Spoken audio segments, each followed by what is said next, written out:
नमस्कार दोस्तों, मैं नीतीश सर आपको बेसिक मैथ का लेक्चर नंबर 5 लेकर के आए हैं। तो हम पिछले क्लास में आपको ट्विन प्राइम नंबर तक पढ़ाए थे। ट्विन प्राइम नंबर के बाद एक लास्ट जो पॉइंट है वो क्या है, नंबर सिस्टम में कॉम्प्लेक्स नंबर की बात करते हैं। तो कॉम्प्लेक्स नंबर क्या होता है थोड़ा सा जान लीजिए यहाँ से। तो यहाँ से लास्ट पॉइंट है, यहाँ से कॉम्प्लेक्स नंबर। कॉम्प्लेक्स नंबर, तो कॉम्प्लेक्स नंबर होता क्या है, तो कॉम्प्लेक्स यानी लिख सकते हैं, डेफिनेशन भी बता सकते हैं। कॉम्प्लेक्स नंबर को दिखाया किससे जाता है ये भी आप सोच सकते हैं। कॉम्प्लेक्स नंबर को सी से भी दिखाया जाता है।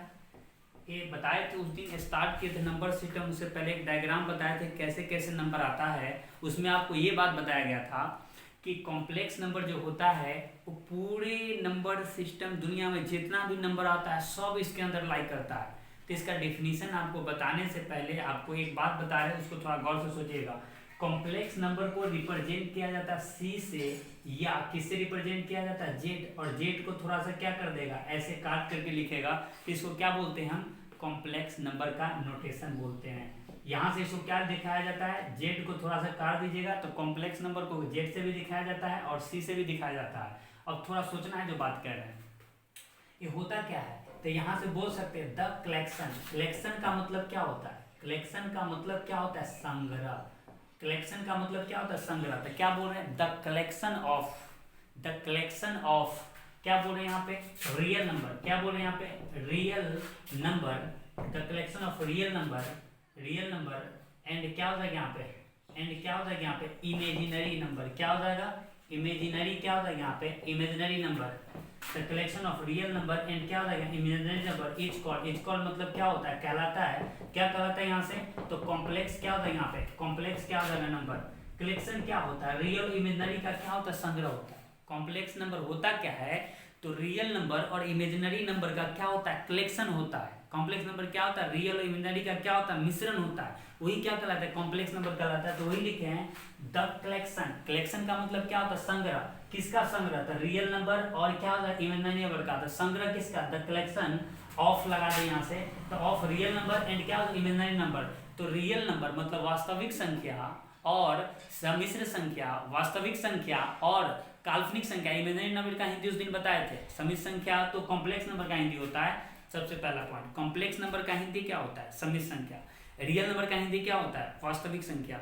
इमेजिनरी नंबर का हिंदी क्या होता है, काल्पनिक संख्या, जिसके बारे में सिर्फ कल्पना किया जा सकता है। डेफिनेशन बता दे रहे लेकिन यहाँ से क्लियर नहीं होने वाला, आगे बताएंगे उससे क्लियर होगा।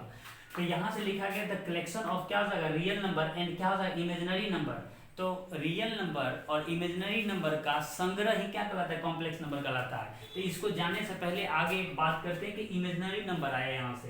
तो इमेजिनरी नंबर आया, वो कहाँ से आया उसके बारे में सोचते हैं। इमेजिनरी नंबर पहला नोट में, आप जब 10th 9th में पढ़ रहे होते, 7 8 9 10 जब भी पढ़ रहे होते, तो एक बात आपको ख्याल आया होगा, एक बात जरूर आप 10th में पढ़े हुएगा, तो 10th में तो निश्चित ही ये बात आता है कि अगर ऐसा आ जाता है तो हम वहाँ क्या बोलते थे, याद कीजिए, x² + 1 आ जाता था। क्या आ जाता था यहाँ पे, x² प्लस कितना यहाँ पे 4 आ जाता था। फिर क्या आ जाता था यहाँ पे इक्वल टू क्या आता था 0, x² यहाँ पे कितना, x² प्लस कितना आ जाता था 3 आ जाता था, इक्वल टू क्या आ जाएगा 0, x² प्लस कितना यहाँ पे 25 कभी आ जाता था, इक्वल टू 0। तो हम क्या सोचते थे, थोड़ा गौर से सोचना है। जब ही इतना आता था तो अगला जो स्टेप होता था हमारा ये होता था, हम जानबूझ करके 10वां में लिखते कि x² बराबर कितना, -1। तो फिर यहाँ से एक बात हमको माइंड में आता था, एक बात ख्याल आता था कि ये जो x² है, x चर है, वेरिएबल है, उस पे पावर कितना है, 2 है। उस पे पावर कितना है, 2 है। अगर x चर है और उस पे पावर 2 है तो आपको सोचना है, जो बात बता रहे हैं, चर पे पावर अगर 2 है तो आपको सोचना है कि 2 तो सम संख्या होता है। तो किसी भी वेरिएबल पे, किसी भी एक्सप्रेशन पे, किसी भी अगर बोला जाए चर या व्यंजक पे अगर सम संख्या पावर होता है तो हमेशा धनात्मक हो जाता है। तो ये जो x² हुआ ये क्या है, पॉजिटिव है, क्या है, धनात्मक है। क्या है ये, धनात्मक है। अच्छा ये धनात्मक है, हाँ दुनिया के किसी भी व्यंजक का हिंदी होता है, इंग्लिश होता है एक्सप्रेशन। व्यंजक किसका इंग्लिश हिंदी है तो एक्सप्रेशन का, किसका हिंदी है एक्सप्रेशन का। और यहाँ पे बोला जाए वेरिएबल का हिंदी क्या होता है, चर होता है। तो ये एक्स चर है और उस पे पावर 2 है। 2 क्या है, सम संख्या है। अगर किसी भी टर्म पे सम संख्या पावर दिखे, किसी भी एक्सप्रेशन पे, किसी भी वेरिएबल पे सम संख्या पावर दिखे तो हमेशा क्या माना जाता है, धनात्मक माना जाता है। अगर धनात्मक माना जाता है तो ये धनात्मक हुआ, और ये -1 क्या है, ऋणात्मक है। -1 क्या है यहाँ से, तो ऋणात्मक है। तो क्या आप खुलेआम कह सकते हैं कि धनात्मक और ऋणात्मक कभी बराबर हो सकता है? तो यहाँ से कहा जाता था क्या हो जाएगा, ऐसा संभव नहीं है, x² -1 के बराबर नहीं हो सकता। इसलिए क्या हो जाएगा, नो एनी क्या हो जाएगा, no any real value no any real value here. यहाँ कह देते थे हेयर मतलब यहाँ, no any real value is क्या हो जाएगा, यानी आर इज क्या हो जाएगा, पॉसिबल। यहाँ कोई भी रियल वैल्यू संभव नहीं है, यहाँ कोई भी रियल वैल्यू संभव। सिमिलरली ये भी क्या हो जाएगा, x² बराबर -4 लिखेंगे जो कभी भी संभव नहीं है। तो यहाँ से आपको ये बोला जाता था, यहाँ से भी कोई हल संभव नहीं है, कोई हल नहीं होगा, यहाँ से कोई हल नहीं होगा। तो ये सब बात जब भी हम 9th 10th में पढ़ते थे वहां पर कह देते थे नहीं होगा। x² बराबर -3 ये संभव नहीं है जो बराबर हो जाए x² -3 के। x² बराबर -25 ये संभव नहीं है कि बराबर हो जाए। तो एक बात यहाँ पे एक वैज्ञानिक है जो एक बात कहने का मतलब यहाँ पे सोचे कि यहाँ पे अगर x² बराबर अगर पॉजिटिव टर्म के बराबर निगेटिव आ जाता है तो क्या इससे आगे उसका कोई काम होने वाला है क्या, उससे आगे कुछ किया जा सकता है? तो उसने क्या किया, जबरदस्ती इसको क्या किया, x² बराबर जो -1 है तो x² बराबर -1 लिखा और उसके बाद स्क्वायर हटाया तो प्लस माइनस आ जाएगा और सामने उस पे रूट चढ़ा दिया। स्क्वायर हटाएंगे भले बात पता है कि रूट चढ़ जाता है तो प्लस माइनस क्या हो जाएगा, रूट अंडर -1। यहाँ भी वही काम किया कि x² बराबर -4 को नहीं काटा, कहा कि हो सकता है कुछ सोल्यूशन, प्लस माइनस कितना लिख दिया -4, तो सामने निकल करके कितना आया, ये रूट अंडर -4 ही रह गया। अब सोचो यहाँ से कितना हो गया, x² बराबर कितना हो जाएगा, रूट अंडर -3 प्लस माइनस, यहाँ से x बराबर कितना, x बराबर ना, x बराबर इधर कितना हो जाएगा, तो प्लस माइनस कितना, रूट अंडर कितना दे देगा यहाँ पे 20 क्या दे देगा 5 माइनस क्या दे देगा 25। तो ये बात आया। तो फिर वो कहा कि ये सब कहने का मतलब ये सारा जो नंबर आया इसका एक नाम दे दिया कि ये सारा क्या है, ये सारा क्या है, इस सभी के बारे में कहा कि इमेजिनरी नंबर है, ये सब क्या है, काल्पनिक संख्या, ये सब क्या है, तो बोला कि इमेजिनरी नंबर है। ये सारा इस सभी का नाम दे दिया इमेजिनरी नंबर। क्या दे दिया, इमेजिनरी, क्या दे दिया यहाँ से, इमेजिनरी क्या दे दिया, नंबर नाम। इमेजिनरी नंबर का मतलब होता है काल्पनिक, क्या होता है यहाँ पे, काल्पनिक संख्या। इमेजिनरी नंबर का हिंदी क्या होता है, काल्पनिक क्या होता है संख्या, ये नाम दे दिया। अच्छा, काल्पनिक संख्या नाम दे दिया तो फिर एक बार सवाल उठाया, क्या रूट अंडर -1 भी काल्पनिक संख्या, रूट अंडर -4 भी काल्पनिक संख्या, रूट अंडर -3 भी काल्पनिक संख्या, रूट अंडर -25 भी काल्पनिक संख्या? तो उसका एक रिप्रेजेंटेशन कुछ तो होगा। तो उस रिप्रेजेंटेशन को दिखाने के लिए बताते हैं कि यहाँ से रूट अंडर जो आपको यहाँ पे -1 आया है, रूट अंडर जो आप -1 दिख रहे हैं उसको आपको आयोटा मान लिया। थोड़ा सोचना है जो बात बता दे रहा है यहाँ से। तो यहाँ से उसने क्या किया, थोड़ा गौर से सोचिएगा। जो अभी यहाँ पे एक पॉइंट आप लिखे थे वो क्या लिखे थे, यहाँ से सोचिएगा जो बात बता रहा है। यहाँ से अगर एक पॉइंट अगर लिखा जाए, जो x² बराबर आपने लिखा था प्लस माइनस कितना, रूट अंडर -1। तो ये जो रूट अंडर -1 है इसको, ये जो x बराबर आया था इसको क्या मान लिया यहाँ से, तो x बराबर यहाँ प्लस माइनस i मान लिया, मतलब यहाँ i इक्वल टू कितना मान लिया, रूट अंडर -1। तो फिर रूट अंडर -2 को क्यों नहीं माना i, रूट अंडर -4 को क्यों नहीं माना i, रूट अंडर -5 को क्यों नहीं माना i, रूट अंडर -25 को क्यों नहीं माना i? तो आपको एक बात बता दें, i रूट अंडर -1 को मानने से सारे को सेटिस्फाइड कर दे रहा था। सेटिस्फाइड करने का मतलब ये मान जितना भी रूट के अंदर निगेटिव नंबर आएगा सब में यूज किया जा सकता था। रूट अंडर -1 अगर i मानने के बाद ये सारे के अंदर उपस्थित होता है जो भी इमेजिनरी नंबर होगा वो। लेकिन अगर रूट -2 को ले लेता तो रूट अंडर -1 छट जाता। रूट अंडर -2 इसको पुरा सकते हैं, नहीं पुरा सकते। यही कारण है कि रूट अंडर -1 को ही आई माना गया। जैसे अब अगर बात किया जाए, जैसे अभी आपने लिखा था रूट अंडर -4, लिखा था रूट अंडर कितना -5, रूट अंडर अगर कितना यहाँ पर दिया गया माइनस कितना यहाँ पे दिया गया है, दिया गया 16, तो ये सभी इमेजिनरी नंबर है, लेकिन इसको आई नहीं बता सकते। इसको कैसे लिख सकते हैं, थोड़ा गौर से देखिएगा जो बात बता रहे हैं। 4 गुने -1 लिख सकते हैं ना, इसको कितना लिख सकते हैं, रूट कितना यहाँ पे 4 इंटू रूट अंडर -1 भी लिख सकते हैं, तो ये 2 दे देगा। और रूट अंडर -1 का मान क्या होता है, तो कितना 2i लिखेंगे। इसका मतलब डायरेक्ट यहाँ पे रूट 5i लिख सकते हैं। इस 16 का इसका रूट कितना देगा 4 और यहाँ क्या लिखा दो, i लगा दो माइनस है रूट के अंदर। तो ये सबको सेटिस्फाइड कर रहा है, इसीलिए क्या माना गया, आपको i माना गया। थोड़ा गौर से देखिएगा जो बात बता रहे हैं। तो यहाँ से कुछ और नोट नंबर 2 है जिसको आपको ध्यान रखना बेसिक में, कि i का मान हमको कितना प्राप्त हुआ, रूट अंडर -1। तो यहाँ से किसी आदमी को कहे कि i स्क्वायर का मान बताओ ना, तो दोनों तरफ स्क्वायर कर दो, स्क्वायर से रूट हटेगा -1। फिर किसी आदमी ने कहा कि i क्यू का भी मान बता दो ना, तो i क्यू का मान कितना हो जाएगा, तो i क्यू का मान की अगर बात करें तो इसमें i से गुना कर दो। i से गुना करेंगे तो क्या दे देगा, i से गुना करेंगे तो i क्यू, तो इधर -1 में i से गुना होगा -i, तो -i आया, तो -i का मान तो पता ही है रूट अंडर -1, तो इतना बोल सकते हैं। i क्यू का मान -i भी बोल सकते हैं, या रूट अंडर -1 बोल सकते हैं। अगला i पे पावर 4 बोले, तो i पे पावर 4 बोले तो i स्क्वायर का मान -1 है, दोनों तरफ स्क्वायर करेंगे तो ये i पे पावर 4 हो जाएगा। स्क्वायर होने के बाद 2 पावर 4 बन जाएगा गुना होकर के, और -1 का स्क्वायर क्या दे देगा, 1 दे देगा क्या। तीसरा यहाँ से इसी ने एक नोट बताया, तो इसका मतलब 4 पावर होता है तो 1 होता है, तो i पे पावर जब भी कहने का मतलब 4 का मल्टीपल आ जाएगा उसका वैल्यू 1 होगा। 4 का मल्टीपल आ जाएगा, 4 इंटू n लिखे हैं, जहाँ n बिलोंग्स टू क्या हो जाएगा, इंटीजर आपको ले लेना है। तो यहाँ से जैसे एग्जांपल में i पे पावर कितना लिखे, यहाँ पे 16 लिख दे, 4 का मल्टीपल है, इसको कितना 4 से भाग दीजिए, तो 4 गुने क्या हो जाएगा 4 का मल्टीपल है, वैल्यू 1 हो जाएगा। यहाँ पे i पे पावर कितना दिया गया है, यहाँ पे 26 दिया गया है, तो यहाँ से भाग देना 26 में 4 से भाग दीजिए, शेष जो बचता है वही i पे पावर बच जाएगा। कितना भी नंबर हो 4 से भाग दीजिए, जो शेष बच जाएगा i पे पावर उसी को छोड़ देना है। 26 में 4 से भाग देंगे तो 4 × 24 2 आएगा, शेष 2 बढ़ा दो, इसका मान -1 हो जाएगा। समझ में आ रहा है जो बात कर रहे हैं। आगे बात करते हैं नोट नंबर आपको 3 इसी में। तो तीसरा नंबर अब आते हैं, आपको कॉम्प्लेक्स नंबर की बात करते हैं। कॉम्प्लेक्स नंबर क्या होता है, तो यहाँ से थोड़ा गौर से देखिएगा। तीसरा नंबर नोट में अगर कॉम्प्लेक्स नंबर की बात करें तो कॉम्प्लेक्स नंबर जो होगा, कॉम्प्लेक्स नंबर क्या होता है, तो आपको याद दिला दे कि जेड से दिखाया जाता है या किससे दिखाया जाता है, सी से दिखाया जाता है। ये होता क्या है, a प्लस क्या होता है i इंटू बी, ये फॉर्म होता है कॉम्प्लेक्स नंबर का, जहाँ a क्या होता है यहाँ पे रियल होता है, रियल पार्ट होता है, और b क्या होता है यहाँ पे इमेजिनरी पार्ट है, क्योंकि उसके साथ i सटा हुआ है, i लगा हुआ है, इसलिए क्या होता है इमेजिनरी पार्ट हो जाएगा। इमेजिनरी रियल पार्ट मतलब वास्तविक संख्या, और रियल पार्ट को किससे दिखाते हैं, r e किस जेड से दिखाते हैं, इमेजिनरी पार्ट को i m क्या हो जाएगा g जेड से दिखाते हैं।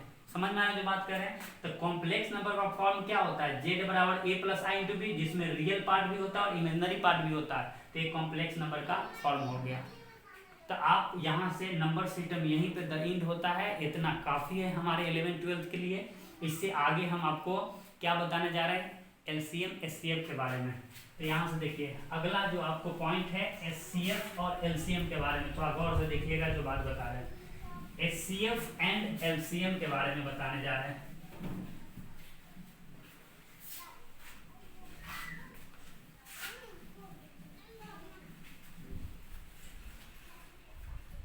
चलिए यहाँ से देखिए meaning of SCF and LCM।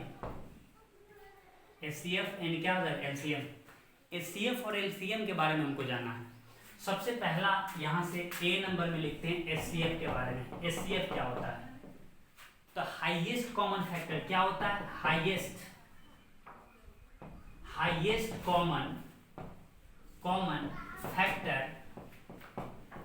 Common factor of two और मोर देन टू नंबर्स या एक्सप्रेशन। थोड़ा गौर से इस बात को समझ लेना है, आपको SCF के बारे में समझ में आ जाएगा। SCF क्या होता है, एचसीएफ का फुल फॉर्म होता है हाईएस्ट कॉमन क्या होता है फैक्टर। एचसीएफ का फुल फॉर्म क्या होता है हाईएस्ट कॉमन फैक्टर। तो एचसीएफ का जो डेफिनेशन है highest common factor of two और मोर देन टू नंबर से एक्सप्रेशन। एक्सप्रेशन का मतलब कुछ भी हो गया, नंबर का मतलब वही संख्या दिया रहेगा। तो दो या दो से अधिक नंबर के बीच अगर एलसीएम निकालना हो तो उस तीनों नंबर, दो या दो से अधिक नंबर, दो नंबर के बीच निकालना हो, दोनों में जो फैक्टर निकलेगा उस नंबर का, दोनों नंबर का जो फैक्टर होगा, दोनों को अलग अलग फैक्टर मन में सोच लेंगे और दोनों में जो कॉमन फैक्टर होगा वही एचसीएफ होता है। दो एक्सप्रेशन दिया गया, दो एक्सप्रेशन के बीच जो कॉमन टर्म होगा एक्सप्रेशन का भी फैक्टर निकलता है। अब याद करो ना, क्वाड्रेटिक एक्सप्रेशन लिख सकते x square minus 3x plus 2, ये लिख दे एक्सप्रेशन है, लेकिन इक्वल टू 0 लगा देते इक्वेशन बन जाता है। एक्सप्रेशन है इक्वेशन, जो इक्वेशन है वही एक्सप्रेशन बन जाता है जब इक्वल टू 0 हटा दो।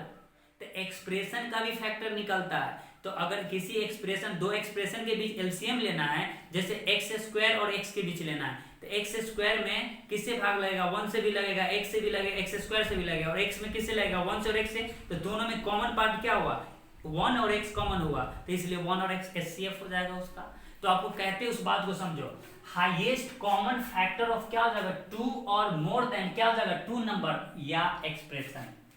हाईएस्ट कॉमन फैक्टर, हाईएस्ट जो कॉमन होगा, जितना भी कॉमन होगा, दो यहां लिखेगा 2 और 2 या मोर देन 2। मोर देन 2 का मतलब 2 या 2 से अधिक, 2 और मोर देन 2, 2 और मोर देन 2 नंबर, 2 या 2 से अधिक संख्या, और का मतलब या एक्सप्रेशन, एक्सप्रेशन मतलब व्यंजक। जैसे यहां से एग्जांपल की बात करें उससे एकदम भले भांति बहुत ज्यादा क्लियर होगा। सबसे पहला एग्जांपल आपसे ये पूछे कि एचसीएफ किसका निकालना, 2 3 का, 2 3 का एचसीएफ कितना होगा।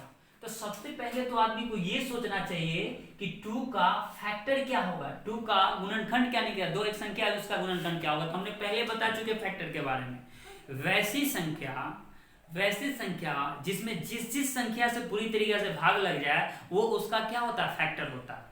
वैसी संख्या जिस संख्या में पूरी तरीके से उससे भाग लग जाए उसका वो क्या होता है, फैक्टर होता है। तो 2 का फैक्टर हम आपसे पूछने गए, तो 2 में किससे भाग लग जाएगा, 1 से लगेगा, और किससे लगेगा, 2 से लगेगा, और किसी से लगेगा भाग क्या, नहीं। 3 में गए भाग देने तो 1 से लगेगा, और किससे लगेगा, 3 से लगेगा। तो इस दोनों फैक्टर, 2 का फैक्टर 2 को आया, 1 और 2 सोच भी सकता है, पहले भी यार बता चुके हैं कि फैक्टर क्या होता है किसी नंबर का, जिस नंबर में जितना नंबर से भाग लग सकता है वही उसका क्या होता है, फैक्टर होता है। तो आपको सोचना है, जो बात बता दे रहे हैं यहाँ से, इस दोनों का जो कॉमन होगा वैल्यू वो क्या है, 1। तो इसका मतलब क्या होगा, दोनों फैक्टर, इसका फैक्टर और इसका फैक्टर में कॉमन क्या है, 1 कॉमन है, इसलिए उसका एचसीएफ 1 हो जाएगा। अगला एग्जांपल, दूसरा एग्जांपल की बात करें कि यहाँ पे बताओ एचसीएफ किसका बताओ, एचसीएफ यहाँ पे बोलते हैं 4 और क्या हो जाएगा, 6 का एचसीएफ बताओ, 4 और 6 का एचसीएफ बताओ। तो चलिए 4 का फैक्टर खोजने गए, 4 का फैक्टर 1 भी होगा, 4 का फैक्टर कितना हो जाएगा, 1 भी होगा, 2 भी होगा, और क्या दे देगा, 4 भी होगा, क्योंकि 4 में 1 से भी भाग लगता है, 4 में 2 से भी भाग लग जाएगा, 4 में 4 से भी भाग लग जाएगा, इसलिए तीनों उसका क्या हुआ, फैक्टर हुआ। लेकिन 6 के बारे में बात करें तो 6 में 1 से लगेगा, 2 से लगेगा, 3 से लगेगा, 6 से लगेगा। तो दोनों में कॉमन क्या हो जाएगा, दोनों में जो कॉमन है इसका फैक्टर दोनों में कॉमन क्या है, तो दोनों में जो कॉमन है वो क्या है, 1 है गुना क्या होता है यहाँ पे 2 है, तो जितना भी कॉमन है उसको लिख दो, वही उसका फैक्टर हो जाएगा। तो कितना दे 2। तीसरा नंबर लिखते हैं यहाँ पे एचसीएफ किसका लिखते हैं, 3 कॉमा लिखते हैं यहाँ पे 6 कॉमा कितना लिखते हैं यहाँ पे, तो एचसीएफ ऑफ 3 6 किसका, 9 की बात करते हैं, एचसीएफ ऑफ 3 6 9। तो 3 6 9 का जो एचसीएफ की बात करें तो 3 का फैक्टर सबसे पहले सोचना है, 3 का फैक्टर कितना दे देगा, 1, और उसके बाद क्या हो जाएगा, तो 3 में 1 से भी भाग लगेगा और 3 से भी भाग लगेगा, तो इसका 2 फैक्टर। और 6 की बात करें तो 6 में 1 से भाग लगेगा, 2 से भाग लगेगा, और किससे लगेगा, 3 से लगेगा, और किससे लगेगा, 6 से, तो इसका क्या फैक्टर, 4 को। 9 में किससे भाग लगेगा, 1 से, उसके बाद 3 से, उसके बाद कितना यहाँ पे 9 से, तो इसमें 3 को फैक्टर इसका। अब तीनों में आप कॉमन खोज लो क्या है, 1 3 इसमें भी, 1 3 इसमें भी, 1 3 इसमें भी, मतलब क्या हो जाएगा, 1 गुने 3 कॉमन है, मतलब कितना आ जाएगा, 3 आ जाएगा फैक्टर। अब बात करें यहाँ से चौथा नंबर की बात करें, चौथा आपसे ये पूछा जाए, चलो फैक्ट एचसीएफ निकालना है, किसका एचसीएफ निकालना है, तो एचसीएफ ऑफ क्या होता है यहाँ पे, एचसीएफ ऑफ एक्स और क्या बोलते हैं एक्स स्क्वायर का, ये दोनों का एचसीएफ निकालिए। x में किससे भाग लगेगा 1 से लगेगा, x में किससे भाग लग जाएगा x से लग जाएगा, x स्क्वायर में किससे भाग लगेगा 1 से लग जाएगा, x से लग जाएगा और x स्क्वायर से लग जाएगा। तो ये दोनों में कॉमन क्या है 1 और क्या है यहाँ पे x कॉमन है, दोनों को गुना कर दीजिए, x हो जाएगा उसका HCF हो जाएगा।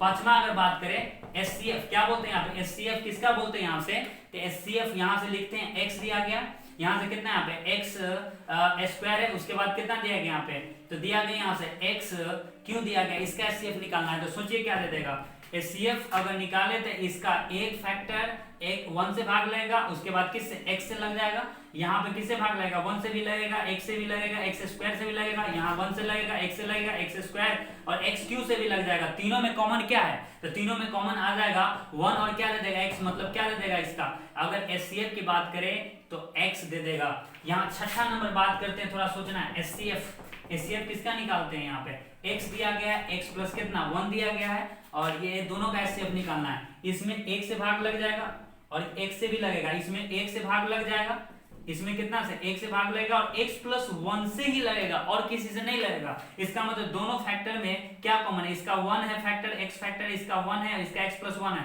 क्या कॉमन है, कॉमन 1 है। इसका मतलब इसका HCF क्या दे देगा 1 दे देगा।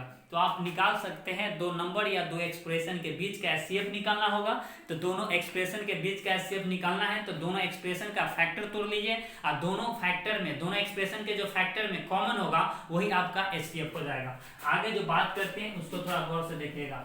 HCF पे हम अभी चर्चा कर रहे हैं, LCM पे आएंगे, पहले HCF की बात करते हैं। तो HCF में अगला जो पॉइंट है उसको थोड़ा गौर से देखना है, जो बात करें यहाँ पे अगर यहां से लिखा जाए, यहां से HCF में अगर अगला पॉइंट लिखा जाए, यहां से अगर नोटेड बात यहां से लिखा जाए कि HCF में HCF किसका AY कितना यहाँ पे BY कितना देगा यहाँ पे, यानी दिया गया AYB और उसके बाद कितना यहाँ पे CY कितना यहाँ पे D और यहाँ पर कितना देगा EY क्या F। इसका HCF अगर निकालना है तो HCF ऊपर आप लिख सकते हैं HCF ऑफ क्या होता है यहाँ पे, तो HCF ऑफ लिख सकते हैं यहाँ पे क्या दे देगा AC और क्या दे देगा यहाँ पे E और बट्टा में क्या दे देगा LCM, क्या दे देगा LCM किसका हो जाएगा यहाँ पे, तो लिख सकते हैं BD क्या दे देगा यहाँ पे F का। अगर HCF इसका निकालना है तो थोड़ा गौर से देखना है, जो बात बता रहे हैं थोड़ा गौर से देखना है। तो आप देख रहे हैं यहाँ से कि HCF क्या हो जाएगा ACE और LCM क्या हो जाएगा BD नीचे।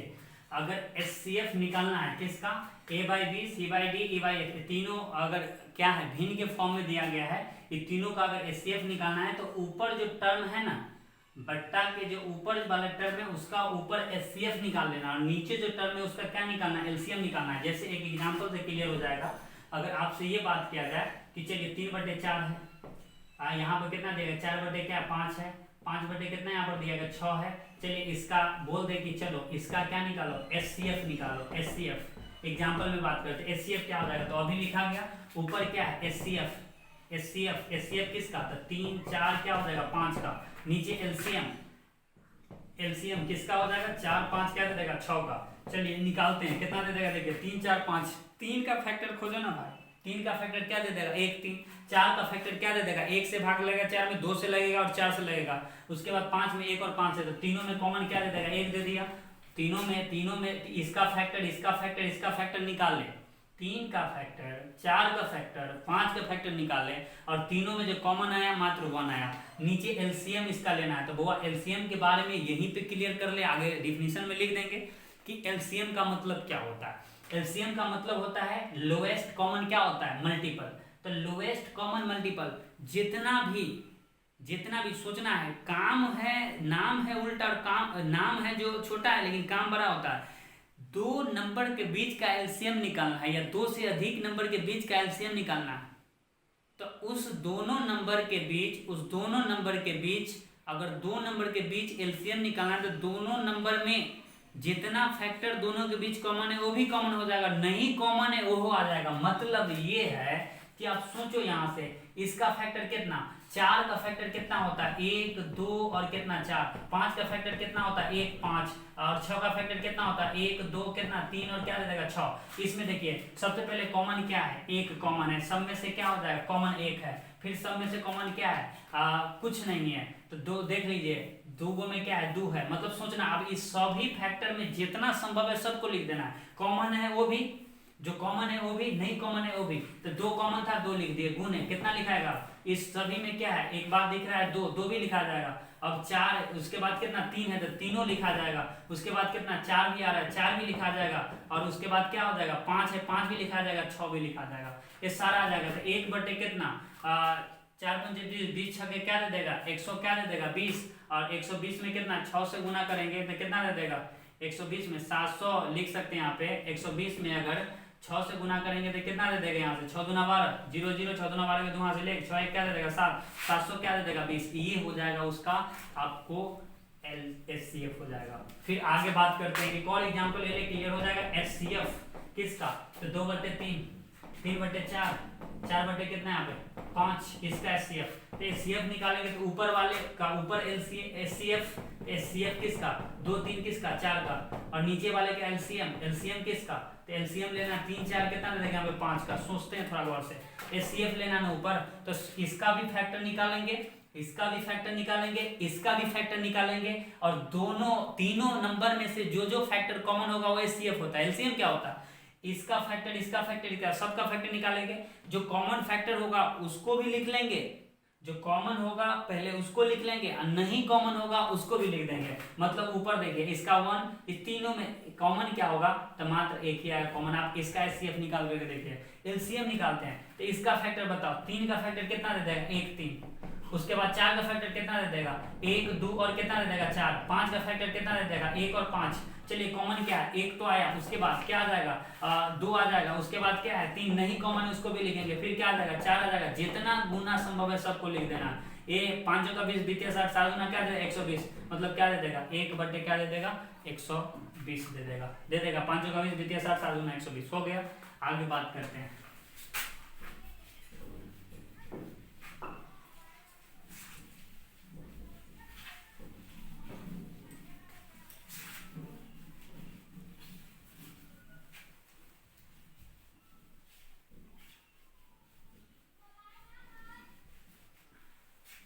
ए में हमने आपको बताया HCF के बारे में, बी में आपको बता देते हैं LCM के बारे में। बी नंबर बताते हैं LCM।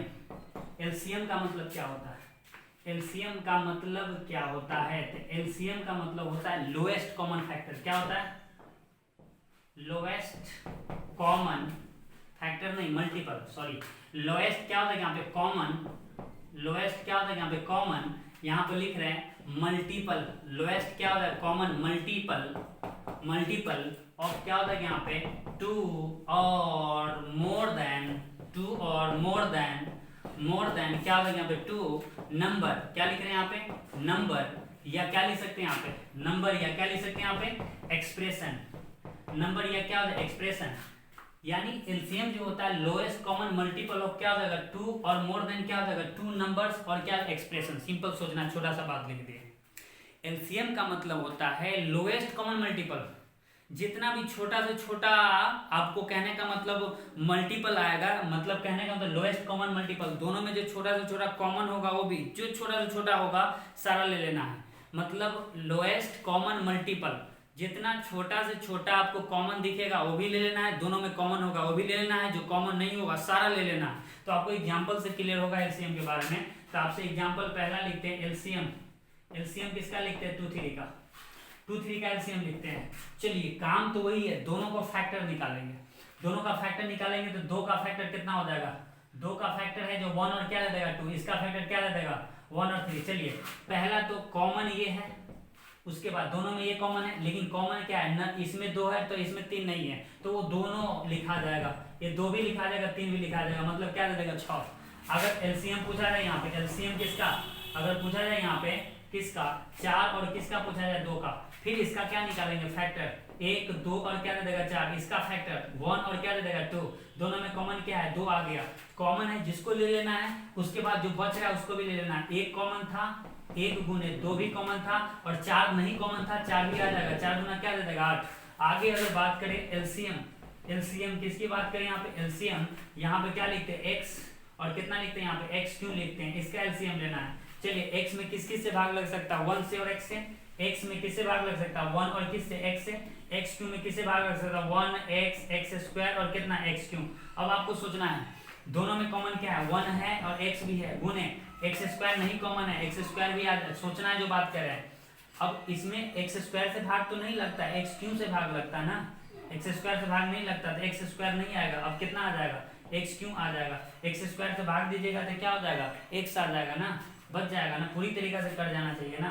तो एक्स से भाग देंगे तो कितना रहेगा, एक्स स्क्वायर बच जाएगा, एक्स क्यू से भी लग जाएगा। अब सोचना है जो बात करें, दोनों में अगर मल्टीपल करे यानी एलसीएम निकाले तो 1 गुने एक्स गुने क्या हो जाएगा, एक्स स्क्वायर।